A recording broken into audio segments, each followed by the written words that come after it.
He's an idiot, knows nothing about theater. Who let this idiot out of the house?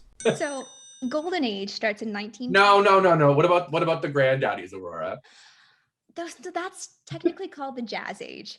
And that starts in and around the time of Tin Pan Alley and vaudeville and goes until Oklahoma in the early 40s.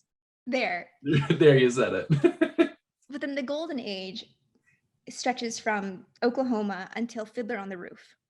Because after Fiddler on the Roof, there was a distinct change in political structure, social and economic structure in the US, and just culture in general. There was the shift towards counterculture and the shift towards rock music and exploitiveness and energy. Like there was just this energetic shift in the country. And that was reflected in the artists at the time. So that is why Hair from 1967 onward is considered contempt, because it is this distinct divide Right. in what the country wanted, because this is so much about American musical theater.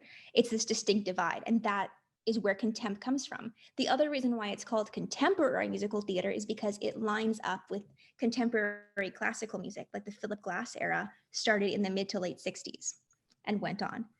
So that's why it's called contempt. They line up, those two styles line up, and they both have to do with this shift in energy towards away from this is what our grandparents love, away from perfect classic into this is the reality of the world. It's this shift from fantasy to reality. Okay, so it's more real than exactly. Than say like Carousel. Exactly.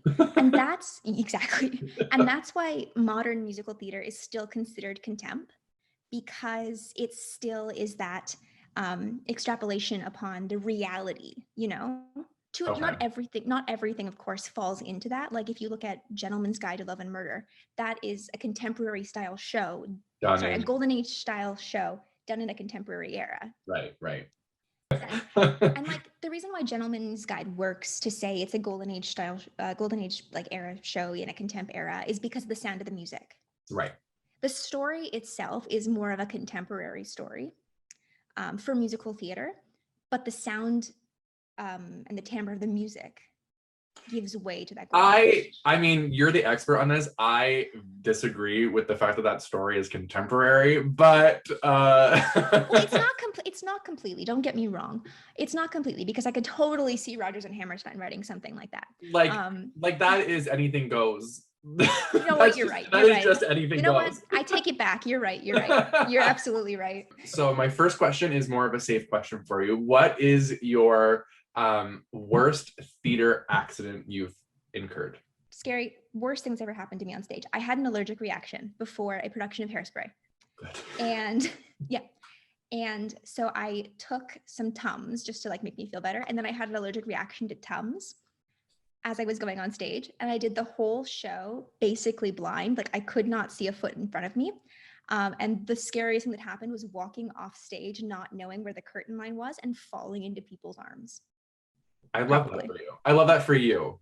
Thank you. That's good for you. And then my second one is with their 20th and final season of Keeping Up with the Kardashians. Who would you play in the inevitable Keeping Up with the Kardashians musical? I don't know much about them. You know one of them at least, so pick one of them.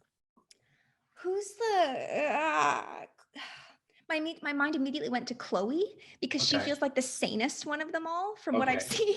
Well, he's an idiot, knows nothing about theater. Who let this idiot out of the house?